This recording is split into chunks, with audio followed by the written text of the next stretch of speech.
for joining us for another Australian Football Services podcast. Today, we are very, very pleased and absolutely delighted, in fact, to have on the podcast a man who's not only a Guinness World Record holder for the longest throw-in, but arguably a man who's actually changed how a lot of teams look at throw-ins and their importance to the game of football and how it's actually played. He's worked with many professional teams throughout the world, which we'll discuss, including he's currently heading into his fourth season with Liverpool FC. Which a lot of our viewers will be very familiar with. And at Liverpool, during his time there, he's actually been able to dramatically improve their ball retention when under pressure, resulting from throw-ins, taking it from about, would be corrected, from 45 to 68% at the time, which turns out was actually one of the highest in the Premier League, which is, as you can imagine, a massive, massive improvement. So he comes to us with immense knowledge, expertise, and experience. So Thomas, thank you very much for your time today. Yeah, you're absolutely welcome. Thomas, for those that may not be familiar with your work, can you tell us a little bit about yourself and what kind of work you do in football? Yeah, you can say, first of all, I've been doing a lot of different sports in my life. First of all, I played football for approximately 14, 15 years, reached the highest U19 league in Denmark, also played against good players in Denmark like Thomas Graversen, who later played for Celtic and Real Madrid. But I wasn't good enough to be a professional football player, but I had a really long throw-in, and then I was really fast too. So never lost a running duel in football in my entire life. So in the mid-90s, I changed to athletics. And yeah, already the first year I was training, I came on the Danish national team, and I had a really good 6 years in athletics, several times Danish champion, also European champion in the 4x400 meter relay for club teams in 2000 in Paris. So, but in 2002, I a little bit lost my motivation in athletics, not because I was bad, but because I moved to the western part of Denmark because I met my wife.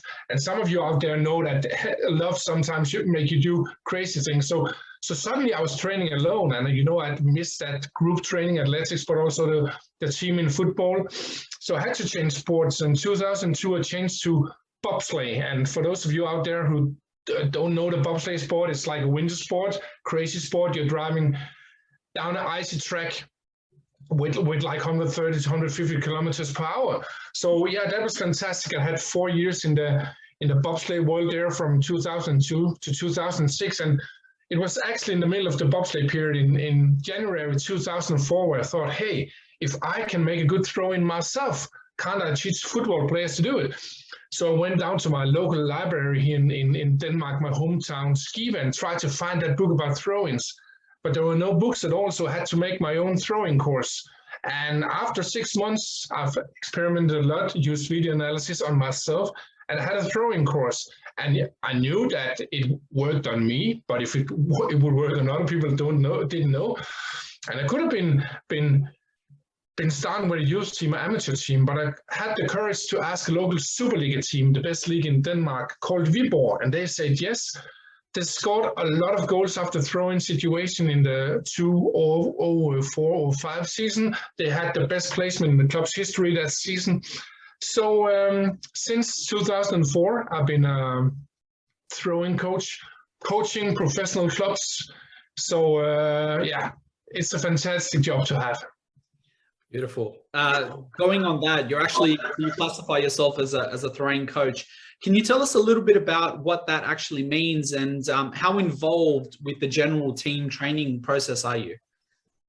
Yeah, first of all, I like to say the first couple of years, I was only a long throw-in coach. And yes, I'm still coaching the long throw-ins in the club. And with my coaching, you can say the players normally improving between 5 and 15 meters only with technical training and video analysis. So I still do that. But most of my times in the club, I'm using that on what I call the fast and clever throw-ins. And that's the throw-ins all around the pitch. And the main goal there is to, first of all, when you have a throw-in yourself, to either keep possession or create a chance to score a goal. And that's all around the pitch, the defending, middle, and attacking zone. But it's also when the opponents have a throw-in, it's also to take the ball from them to different kinds of pressure. So I'm having my long, fast, and clever throw-in philosophy there. And the way I'm working there is I'm coming from the pitch. So you can say I'm working with the players on the pitch. So let's go back to Liverpool FC again. I'm working on the pitch with Sadio Mane, Andy Robertson, Virgil van Dijk, Mo Salah, all, and I'm coaching them on the pitch, and sometimes I'm even playing with them myself if we like miss a play in an exercise, you know. Of course I'm giving them a chance not to take their self-confidence. So no, just kidding. So but it's fantastic to work with the players on the pitch. And then I'm also analyzing the games. For example, the last 4 seasons here, I've been analyzing all games from Liverpool FC with the throw-ins. So it means I have a lot of data, I have a lot of knowledge what they can improve as a team in general, but also individual. And then I'm taking this like knowledge I have there and making talks out of it. So talking to the players, to the coaches, sending analysis, and all that knowledge there, I'm transferring that into training sessions. So I'm normally either train the players in small groups. It could be like 1 throw and then 3 versus 3 small side game. It could be 5 versus 5 interval game on big goals with an arrow pitch and throw-ins in every situation. It could be 11 versus 11 with focus on a specific zone or so, but it could also be like more individual technical work. So I'm on the pitch, I'm using perhaps, at least in Liverpool, 95% of my time on the fast and clever throw-in, and then perhaps only 5% on the long throw-in. But in some of my other clubs, they really want to score a lot of goals on long throw-ins. For example, my old club, FC Midtjylland, we scored 35 goals in 4 seasons from long throw-ins, for approximately 9 per season. There I used much more time on the long throw-ins with technique and improvement and tactical things.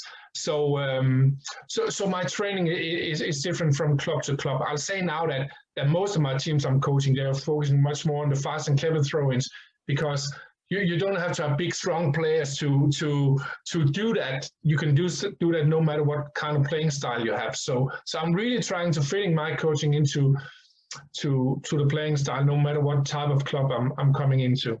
Yeah, beautiful.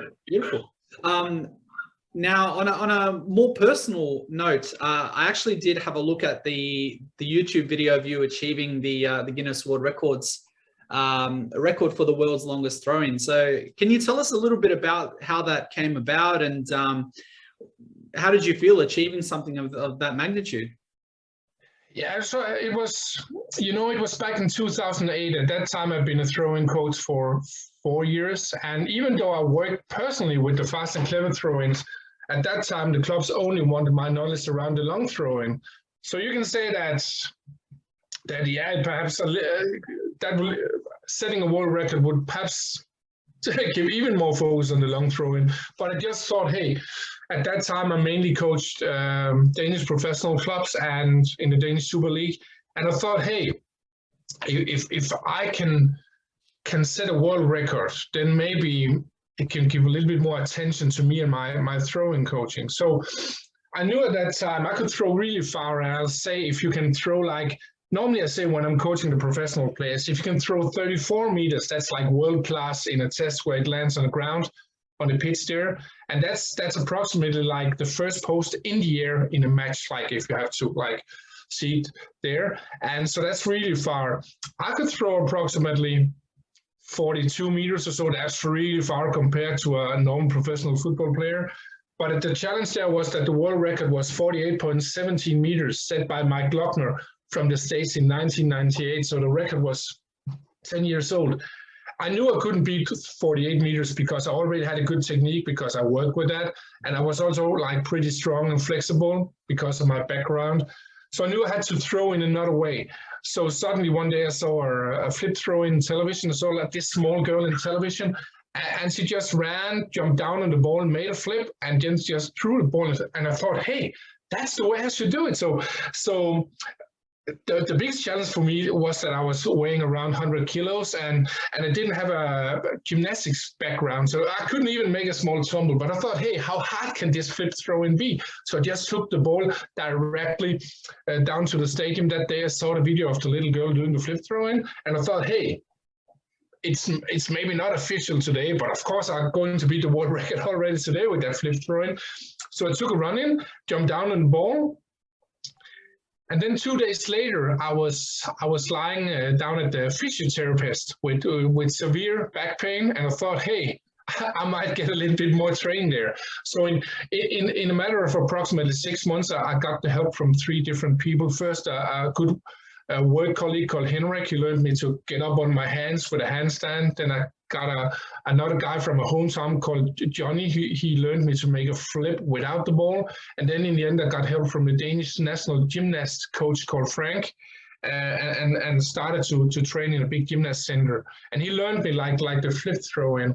And it meant that I had a world record attempt in August 2008 in the halftime break of the match Denmark-Spain. So it was full national stadium.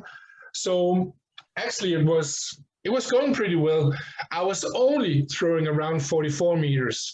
And you can say that was not the world record, but I improved. And my challenge was to take the run-in uphill, because from the player's tunnel. So I'll say an uphill flip throwing, that's not easier. So, but it gave me a lot of, courage. I also raised around $20,000 for diabetes research, a fund called JDRF, Juvenile Diabetes Research Foundation. So gave a lot of motivation.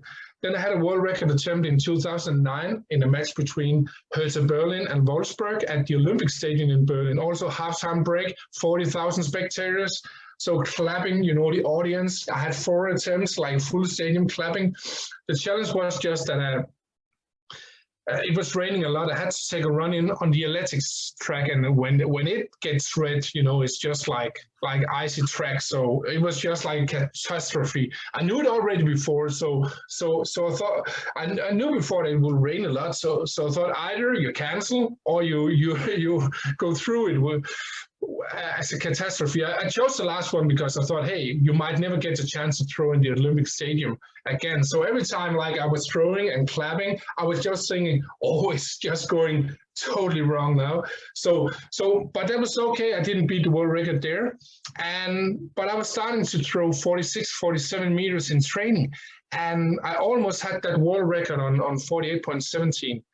But then suddenly there was in the internet, there was an English guy called Danny Brooks. He had beat the world record and with a throw of 49.78 meters.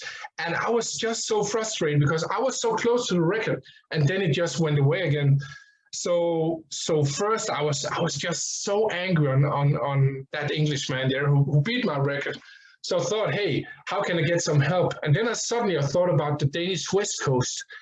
On the Danish West Coast, it's always like storming. So I thought, hey, I want to make a world record attempt there, because there's no rules about wind when you want to beat the world's longest throwing. So I started looking at Google Maps and see where is there a grass field just up to the coast there. But then I thought, hey, that can't be the right way. So I knew I need some help to beat the world record, but just didn't know what. So, but then I found out my biggest challenge was to have a really good grip on the ball, because when you're sweating, like when you're exercising, it's really hard to jump down on the ball, because then you'll get a little bit, anxious. So would it slip? And so I knew that I had to use something to get a better grip, but I didn't know what. But then one Friday evening, I was sitting in my couch. I have 2 kids called Daniel and Isabella. And Friday evening, they have always been seeing Disney Fun. That's like a television show for kids. And they've always been getting candy every time. So, like family entertainment and so. And I was sitting in the couch, and suddenly Isabella was walking past me. I don't know why, but I touched her fingers and her hands. And then I thought, hey, her hands, they're just like sticky, but only in a moderate way. So, perhaps I could use that. So I contacted TR1, that's like the biggest television station in Denmark. And I asked them, couldn't we test what kind of sticky stuff that's best when you want to make a flip throw in? So I came live in Danish television on that program for kids. And together with some kids, I had 3 footballs. And the first football, we put like sweets around them. Then the second one was licorice, and then the third one was prunes. So I made a standing throw-in with each of the 3 balls, and then a flip throw-in with the winner. And the winner was licorice. So since then, I used licorice when I tried to beat the world record. And the good thing with licorice was that, first of all, now my hands were sticking really to the ball, but when I came around in a flip throw-in, I could release it easy because it was only sticking in a moderate way. So it meant now I felt secure. So in 2010, in April, I first made a world record attempt on 47.00. Then in May 2010, I had a world record attempt on 48.60. That was over the old world record, but still approximately a meter from the new. And then in June 2010, I was so lucky or good to beat the official Guinness World Record with a throw of 51.33 meters. So, of course, that was a big achievement for me, not only because of the world record, but because I was a non-gymnast. And if you see the world record of Danny Brooks before me, he was like on the English national team in power tumbling. It was just like boom, boom, boom, boom, really fast. And if you see me, it's like a big bag of potatoes who's coming around in the flip. But the reason why I could beat the world record because I could throw so far without the flip. But it was just so hard to learn, and I got injured many times. But it gave me so many, experiences, adventures, getting money for the diabetes research, raising money for that, and so all in all, the world record had been meaning a lot to me because one thing was around 2010-11, a lot of things, but then in around 2018, where perhaps we'll come to that later, where Jürgen Klopp called me, and it was in the international press. This world record also helped me a lot. So I can only say to people around, if you have a goal, try to go after it. But I think one of the most important things we can do, of course, to be kind to all the people we meet because it gives better relations, but also that get so much help as possible because we can do so much, as individuals. And there's so much focus in the society. You have to work hard, you have to hold out, but no, it's much more important to get help from people around you. Of course, you should give help again somehow, like I raised the money for diabetes research and so on, but get help. I think that's the most important thing, no matter who you are, where you are in life. So because we can do so much more with more knowledge around us. Absolutely. No, that's an amazing story, honestly, and congratulations again. I mean, yes, it was a few years ago, but it is still nonetheless an amazing achievement. And hearing how you went through, I guess, like a discovery phase of finding out what works and what doesn't work, and a bit of trial and error. I mean, that's just, it speaks to your resilience. So congratulations again.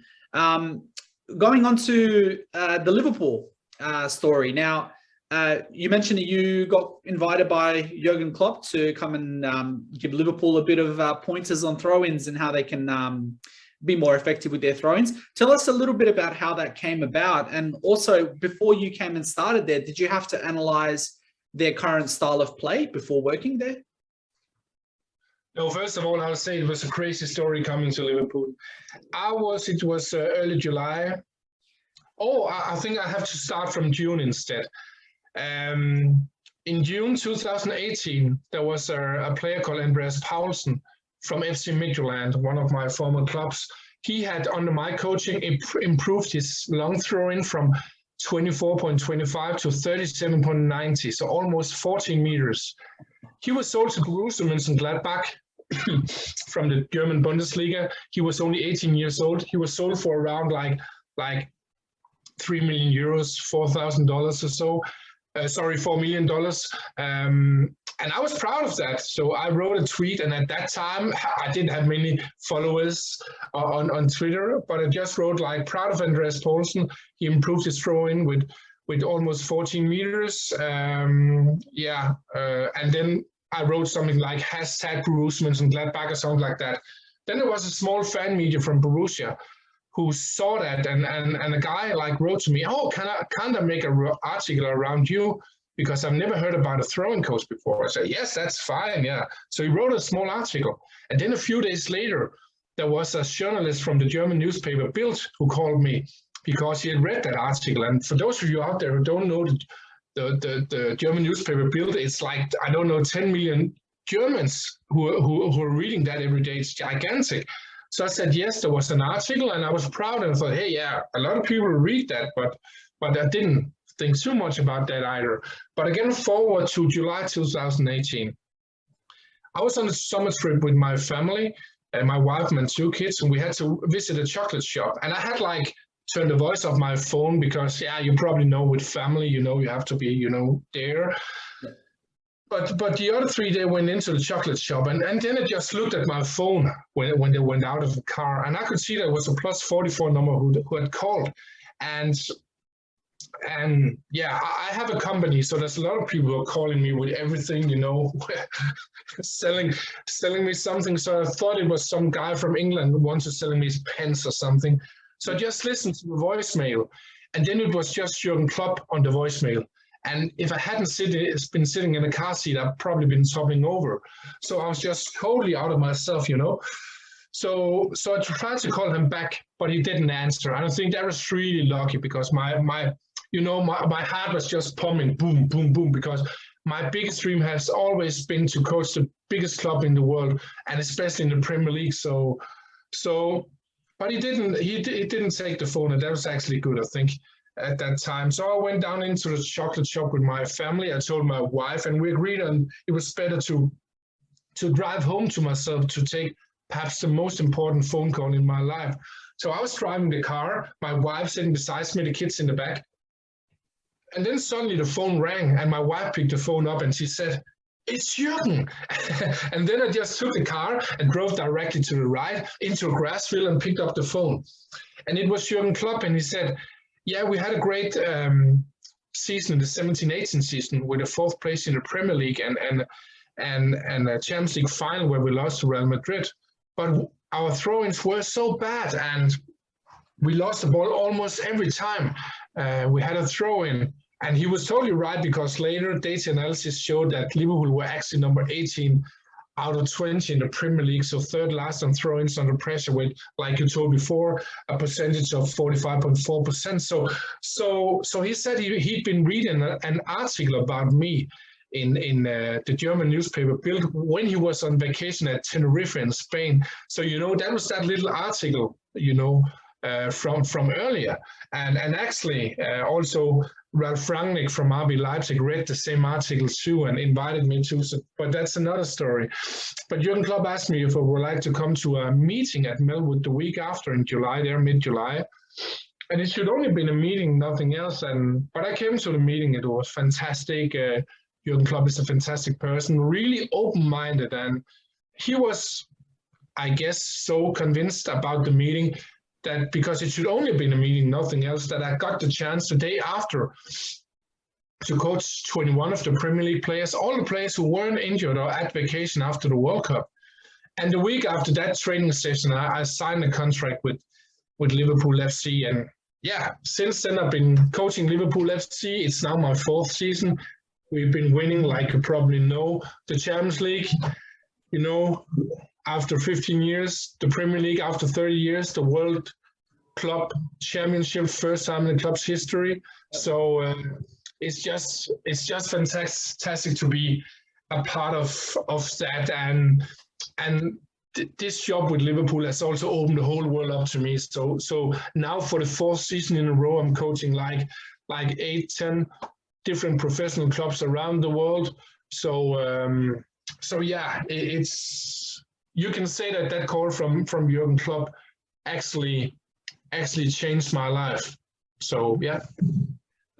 I mean, it would, like anyone, Liverpool fan or not, I mean, if they were going to get a call from anyone and, if it was Jürgen Klopp on the other line, I think everyone's heart would skip a beat and maybe a few people faint and, find it hard to function after that. So again, congrats on that. On the topic of Jürgen Klopp, a lot of our viewers would probably want to know, what's he like to work with? You did mention that he is quite open-minded and quite genuine. But what's been your impression over the few years of him and his staff? Yeah, first of all, I'll say what people can see from the outside from the games, from interviews with Jurgen Klopp, that he's a funny guy. He has a lot of humor. I like that too. I like to use a lot of humor too, and when I'm going around, so I like that too. Of course, people know that he's also ambitious. Like if you're not ambitious, you'll never reach the stage he's at now. But what I actually like with him the most is again, like I told before, he's open-minded. He's also brave because if you have a lot of power, you have a lot of knowledge yourself, you have to be brave to let other people shine, to let them use their knowledge. And I think that's one of the really good things in Liverpool is that I've been getting an open role in Liverpool. I can do anything I want with the players. Of course, I'm talking with him, with the assistant coaches, analysis people, physical coaches, and so on and so on. But I've been getting an open role, and I think that's inspiration for not only other football clubs but companies in general. I have the pleasure to have been doing over 500 talks for companies, also been publishing a bestseller book here in Denmark. So I'm working a lot with companies too, and I can just say that the way Liverpool FC and Jurgen Klopp are creating close relations, mean a lot for the environment. So people are thriving. They're having really a lot of work joy there. But because you have so good relations and there are so much focus on that, people are getting closer. And the closer you are, the easier it is to share knowledge, to help each other. Because if we know each other really well, it's much easier for me to say, hey, can't you help me with that? If we have a good relation, or the opposite. If I've been reading an article on the internet that's relevant for you, it's much easier for me to say that, hey, don't you want to read this? I think it's relevant for you. But if you don't have these good relations, if companies or clubs or teams are led with fear, then then it's a competition. I have to be better than my colleague, and then you don't really want to share that knowledge. You don't even want to ask for knowledge because it's shown as a weakness.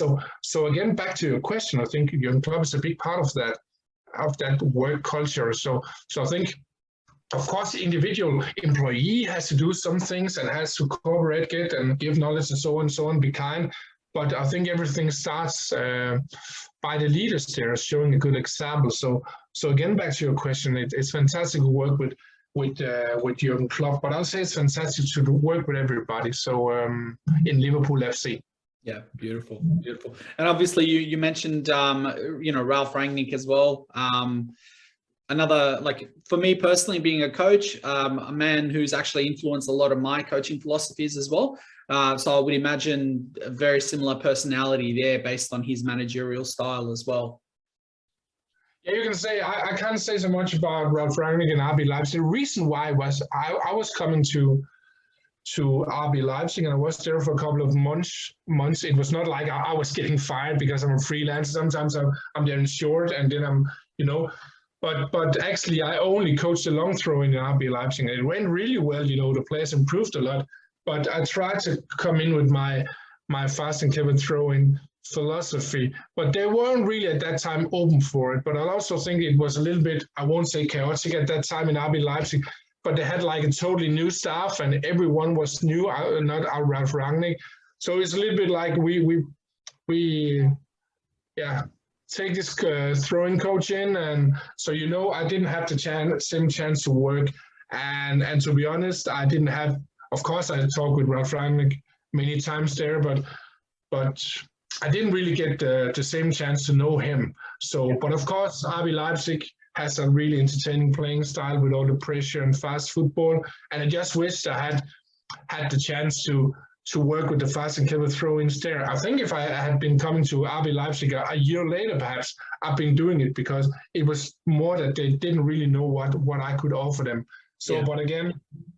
But again, Ralf Rangnick, a fantastic manager or head coach, been making fantastic results for his clubs no matter where he's been. So, I have only good things to say about him. Beautiful. On the topic of Liverpool, in terms of the type of coaching style that and system that you've implemented throughout the years, since the game's kind of changed in the last few years, and teams have kind of adapted to Liverpool's style of play generally, have you found that you've had to adapt your throwing coaching style as well to adapt to that?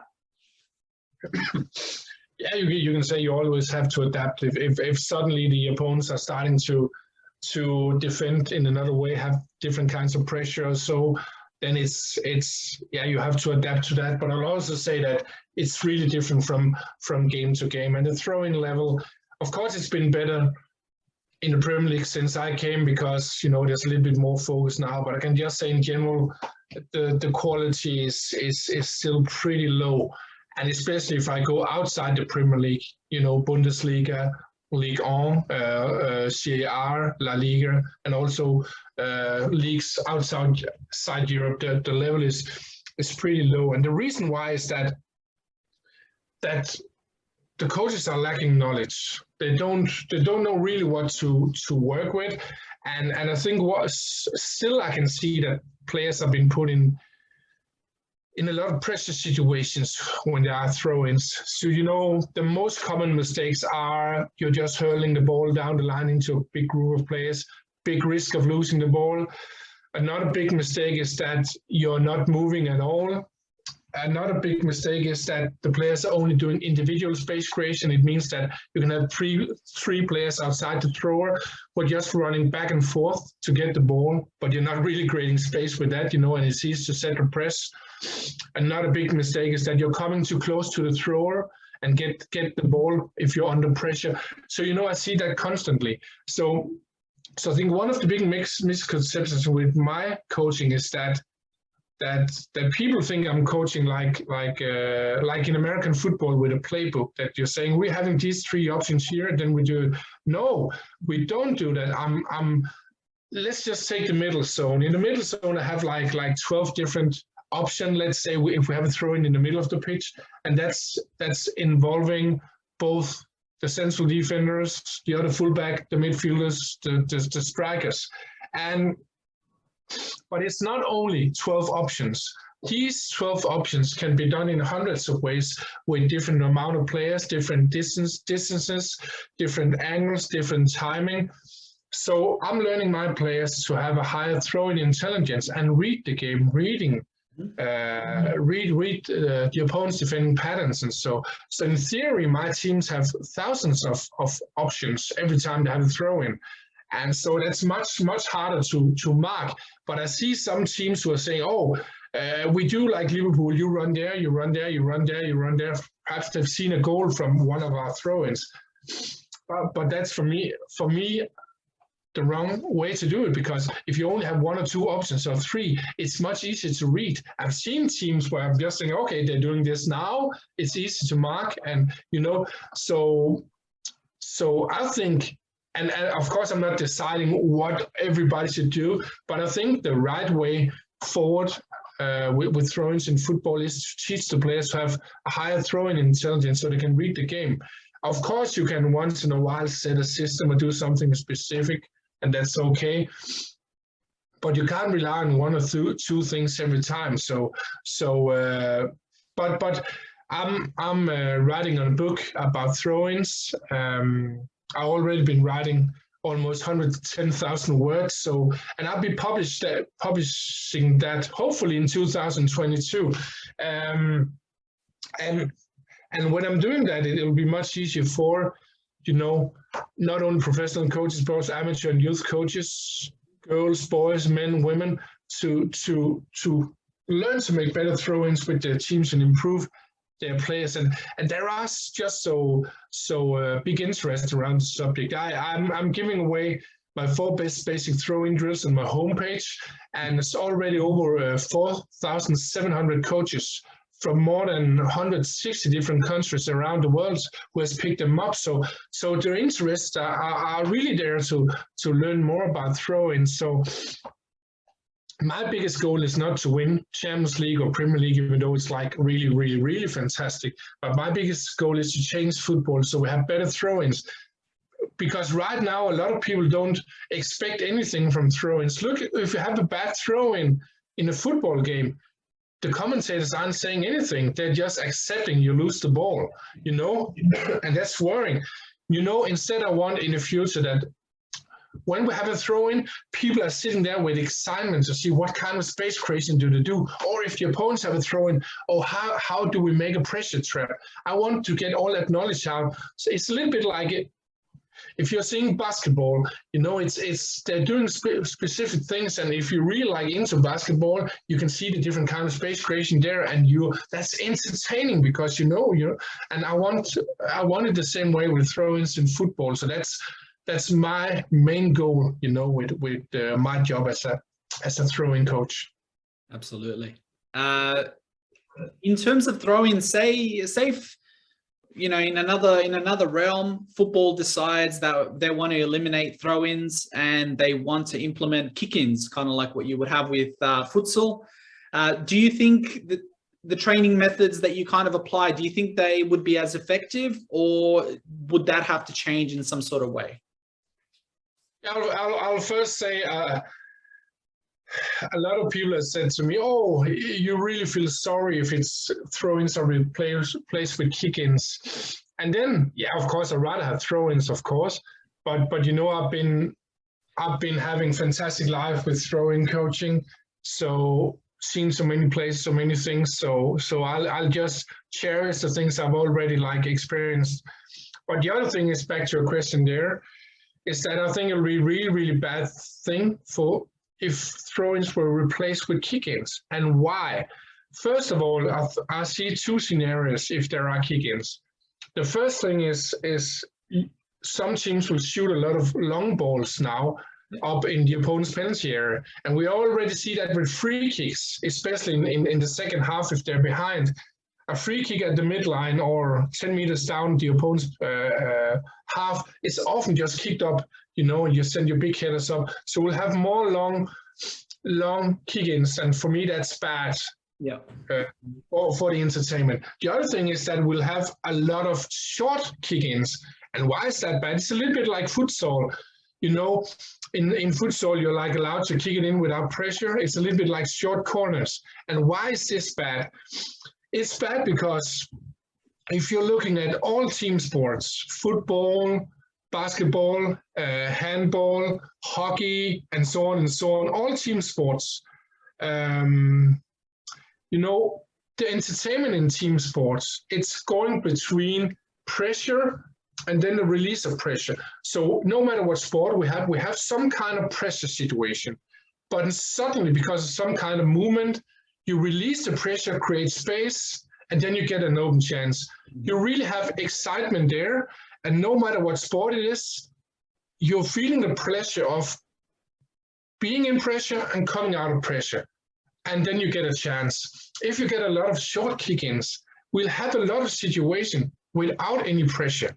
And that's not entertaining because you'll have a big amount of the game that's unpressured. It's a little bit like when you're playing back to your central defenders and you without any pressure because the other ones are standing low, and then you have to wait 10 seconds before the ball comes forward.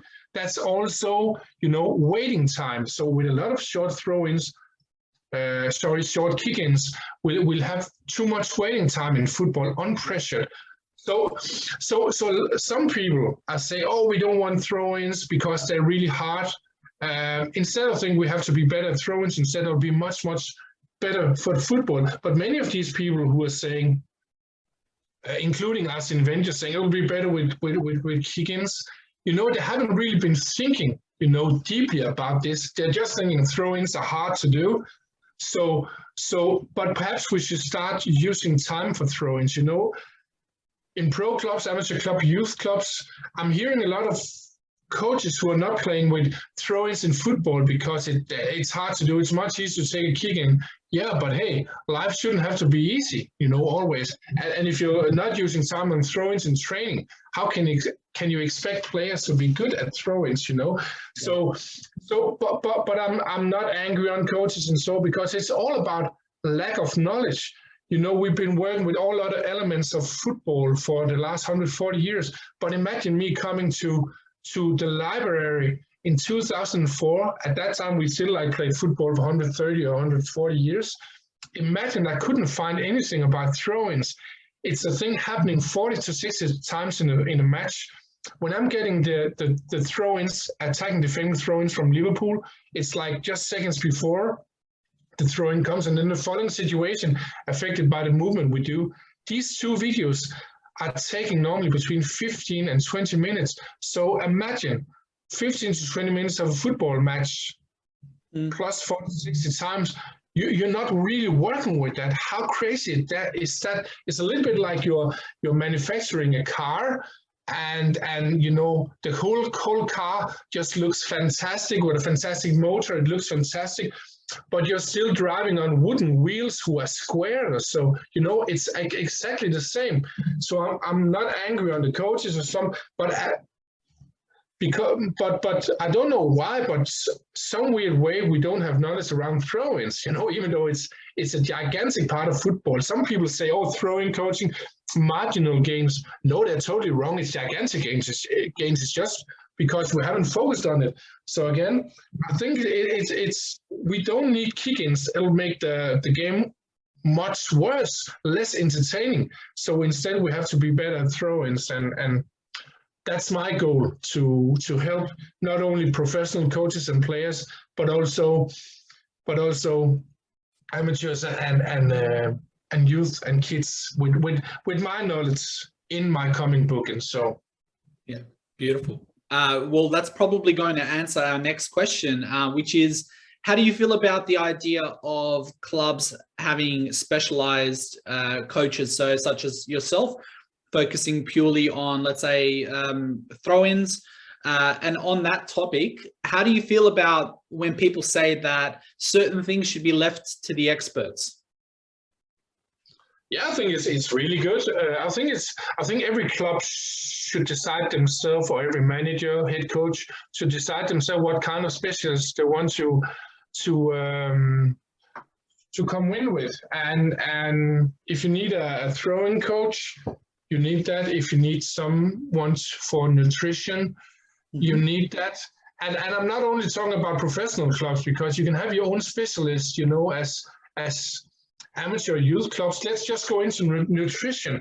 Perhaps you have a parent who's like a nutrition expert, and she says that at every game I want to bring these smoothies or these I don't know why, to the game, so you're like more fueled after the game, so you don't have to use a lot of money to put in specialists. So I think it's good. I think every club should see what they can put in. And I also think if you have specialist knowledge like I have, you try to come into football if you want, or into another sport, into companies. I just there was a guy called Sammy Lander, and he was like he became the first substitute coach ever, and became that, and he was hired at Wimbledon in England. I can't remember where they're playing. Is that League One or something? Doesn't matter. But he called me in the spring because he wasn't a substitution coach at that time. And he asked me for advice. How can I get my breakthrough?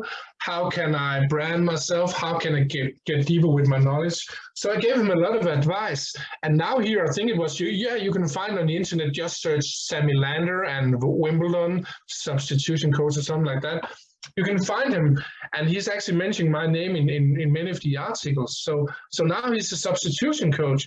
And some people say, oh, you don't need anyone for substitution.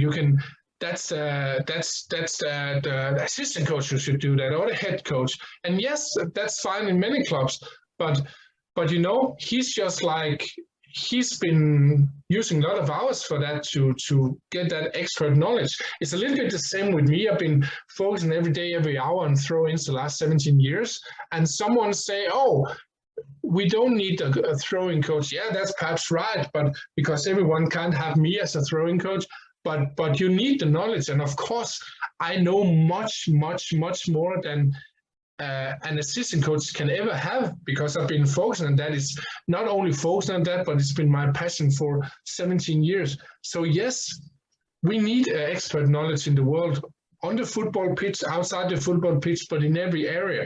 So I think the more knowledge we can share as experts, the better it is. And sometimes you're going directly into the team and helping them, and other times it's members of the team who are getting your knowledge and using that yourself.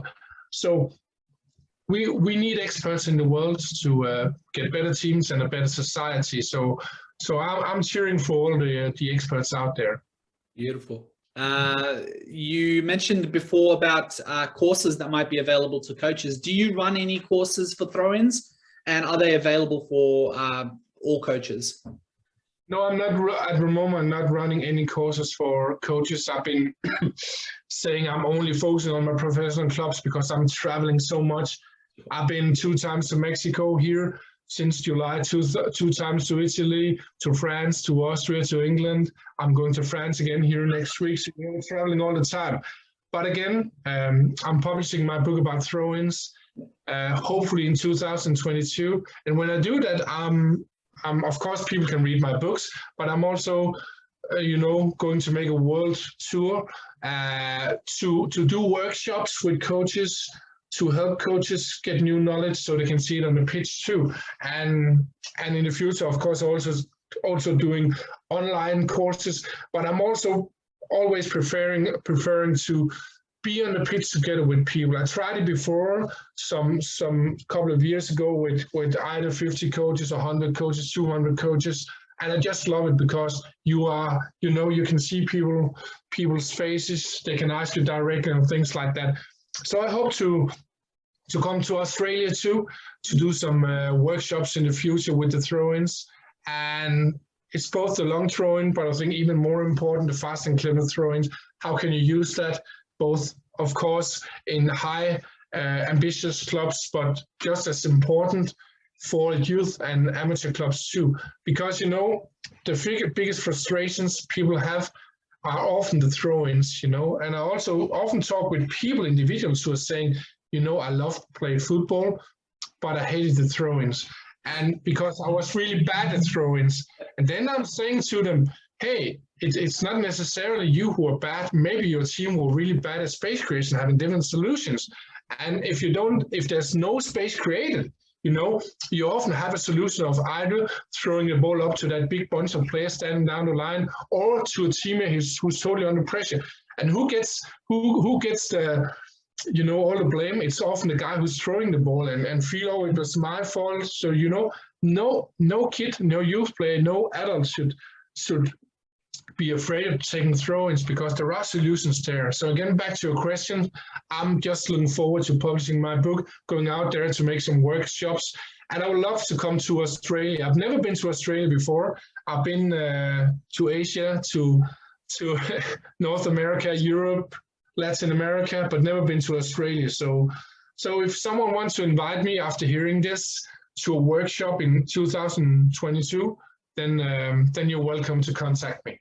Beautiful. Well, look, based on your experience and the results that you're achieving, we're sure that we'd be able to organize something for you. And I personally would love to come to a workshop that you organized, because I think what your philosophy and your approach to throw-ins in general in the greater scheme of the game, I think it's something that's very refreshing. It's not often that you see that in your traditional coaching courses, and because a lot of coaches do get into that philosophy of trying to do too much without focusing on the fine details that can make a difference. So yeah, look, we absolutely would love to have you in Australia one day.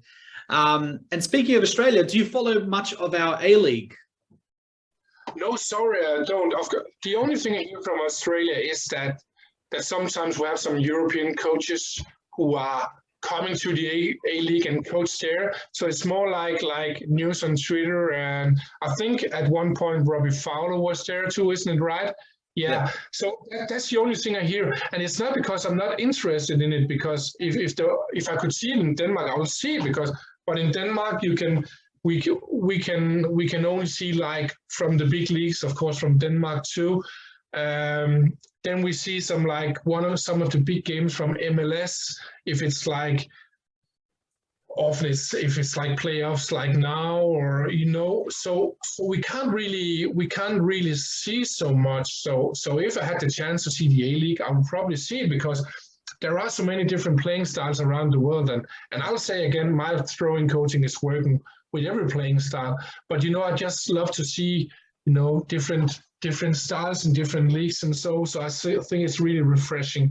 So if I had the chance, I would love to see it. And again, if I come to Australia, hopefully in the future, I'd love to see an A-League game too in Australia, like live, because that's the best thing, to see football live. So Look, as an A-League fan myself, I can tell you that you're probably not going to be impressed by the approach to throw-ins currently. So there is a lot of room for improvement, and someone of your expertise would, I think, would be able to make a massive difference. So fingers crossed that we can actually make that happen at some point in the next year.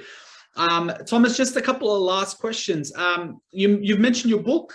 Can you tell us a little bit about what the book will entail, what people can look forward to getting their hands on the book? I think it'll be like, and I haven't decided yet, it'll be one book or several books, because already been writing almost 110,000 words. That's a lot of words, But I think like this, at least no matter if it's one or more books, the three themes will be, first of all, the long throwing. How can you improve the long throwing? So you'll either get a set piece weapon like you can score on, or just increase your throwing area. Because, for example, in Liverpool, even though we don't take long throw-ins towards the opponent's goal, I've been working with the long throwing, because the longer throwing, the bigger throwing area, and they can throw to more teammates. So that's like the first thing, improving your throwing. And again, my players are normally improving between 5 and 15 meters, so that's a lot. And then the second part of the book will be more like if you want to use the long throw-in as a set-piece weapon, what kind of strategy can you use? And of course, I have a lot of experience from clubs, for example, FC Midtjylland or AC Horsens, professional clubs, we scored a lot of long throwing goals. So that's like the one theme or one book. Then the second theme would be like the fast and clever throw-in, like more the basics. How do you use space or create space in the near area? How do you create big boxes you can use around the pitch? How do you defend? How do you pressure? How do you use the fast throw-in? How do you both attacking but also defending wise? And this like knowledge, you can use this knowledge already from U10 and up, because it's basic things. It's basic things you have to learn before you do the complicated things. Because sometimes also hear people saying, okay, we just try to do the same like Liverpool do, but then the players are not really, they don't know how to make basic space creation, they don't know how to make team space creation, they can't throw precise, they can't make the right boxes and things like that. So that's the basic things that you have to learn already from kids, but you can also use it as a pro. So that's like the second theme, and you don't even have to go into tactical things, but it's just like basic movements. So that's like the second theme. And then the third theme would be like the three tactical zones. And to use that, I think first of all, you have to be, you can start with that from, I don't know, U14, U16, and then of course up to pros or adults. And that's more focused on the three zones, the defending zone, the middle zone, and the attacking zone. And that's like, of course, you still have to use the basic from the fast and clever throw-ins there to make the most out of it. But here, the teams can go deep into how do you create different options, and how do you increase the players' throwing intelligence. And then in this theme, I'm also working with what I call individual throwing superpowers, because different players have different strengths. Some are fast, some are strong at protecting the ball, some are really good at creating space, some are good at with a first touch, and so on and so on. So I'm building that into the 3 technical zones too. So it will either be 1 book with everything, it will be 3 books, it will be 2 books, I don't know, but at least that's the content I'm focusing on. Maybe in the future I'll also like write a book on throwing analysis, where I'm showing how I'm analyzing throw-ins, and that's also open to, again, teams from U10, U12 and up, and you don't have to have a analysis man or assistant to do that. Right now we have equipment, so you can film the pitch yourself. 10 years back you had to have like a big tower. Right now you can just buy a camera, put it like 3 meters up, and then you can film the whole pitch, and it can do it itself. So I also want to learn people how to analyze a football match too, because I use that a lot when I'm coaching my team. So and everybody can learn that. It's not rocket science I'm doing. You just want to be willing to learn more about the throw-ins and then just start to put it into training. And again, some people think, okay, throwing coaching, do we have to do throwing coaching for an hour 3 times a week? No, you don't have to do it. First of all, for me, you only need to do like perhaps 20-30 minutes per week. You'll do a lot there. That's one thing. And the other thing is that regarding the fast and clever throw-ins, but also the 3 technical zones, the drills there, they're looking a lot like normal football training, because it's including passes, tackling, scoring on small or bigger goals, movement. So you can integrate that in your normal training. So often you're doing throwing coaching while you're doing all your other stuff too. You just have an additional focus. So one man said to me, oh, I don't know, he was like trying to prove something, but he said, oh, but we only coaching 1 time a week, so it's impossible. Hey, I'm saying even one time of coaching a week, you can easily integrate throw-ins 15 or 20 minutes in your training, and your players won't even notice. Of course, you have to say, yeah, try this and try this. So no matter how many times you're coaching, you can easily be better at throwing. So that's no excuse. So sorry, that's like the content of my books on my workshops in the future. So of course there'll be different themes, and and that'll be the workshops will either be in like small workshops with, for example, a talk, and then 1.5 hour on the pitch, like all in all perhaps a 3-hour workshop. But it could also be full day workshops, and so where we're going through everything. So that'll be like the content of my books and my workshops. Awesome. Wonderful. And finally, if you were to offer some advice to budding coaches who perhaps have some sort of skill or some sort of talent that they wish to bring towards a club or a team, what would some of that advice be? And then also, what are your plans for 2022? Yeah, first of all, I have 3 pieces of advice to coaches, no matter if they're already in the game or want to get into it. First of all, dig deep into your passions. If you have some specific subjects you're really happy about, then dig deep into it. And some might say, oh, I want to be assistant coach. I can't really dig deep because that's just an assistant coach. No, some assistant coaches, they're also experts in mental training. They're experts in set pieces like corners, free kicks.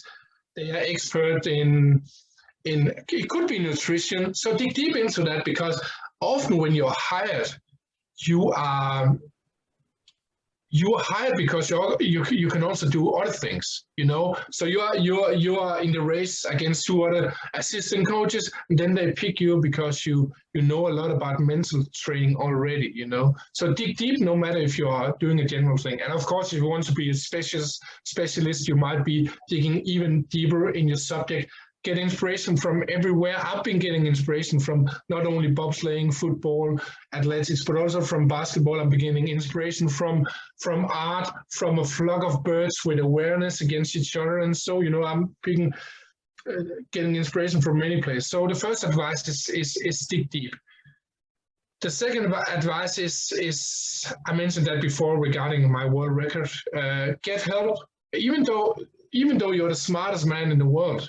And the people who know, the one who knows most, then you have to get help from people. You have to get knowledge all the time. Ask people about something, because I'm often asking other coaches, nutrition people, analysis people. Sometimes I'm talking with security guards on the pitch, and they're asking me a question suddenly. I never thought, hey, I haven't thought about that. So do never be too big to learn something from other people. Get help also actively. Sometimes you're just lucky to get help because you didn't know you'll get help there, but do it actively. So that's the second advice. And then the third advice is get your knowledge out there. You know, I made my little tweet about Andreas Paulsen, and yeah, it made me give a small interview, and then it went to a big interview, and suddenly Jürgen Klopp called. And you can say I was just lucky, but you know, I tried to get my knowledge out there. So do you have some knowledge, either general knowledge or specific knowledge, expert knowledge? Tweet it. You know, show it on Facebook. Make a YouTube channel about your knowledge, your subject. Try to connect with people. In 2006, you know, I've been a throwing coach for 2 years. I made a company, official company. So all these things are showing other people, but also yourself, that you have some knowledge and you want to get out there. And I think, so again, if you got it, show it. I think that's one of the things I'm saying, not only about football, but in general. Don't be afraid of what people are saying. Because yeah, maybe sometimes some people will laugh or something else, or say I'm not agreeing on that, but you have to show it before people see you. So, and it's not about bragging. It's not about, you know, blowing your own, what you say in English, trumpet or something like that, you know, but it's about getting yourself out there. And as long as you're kind, as long as you're friendly, as long as your goal is to help other people, yep, then you know you can't go wrong. So that's my third advice. Just get your knowledge out there. Awesome. Well, Thomas, thank you very, very much for your time today. It's been an absolute pleasure chatting, and thank you for sharing all of your expertise, all of your experiences. And what we'll do is we'll keep an eye out for your book. Hopefully, we'll be able to share it on all of our channels as well, and basically just help you spread the philosophy, spread your knowledge. And obviously it's something that, as I mentioned, here in Australia, we would definitely benefit very, very greatly from. So again, thank you so much for your time. We really do appreciate it. Yeah, you're absolutely welcome. Awesome. Thanks, guys, for joining us for another Australian Football Services podcast. So I've been Anel, as always. So until next time, take care, and we'll speak to you soon.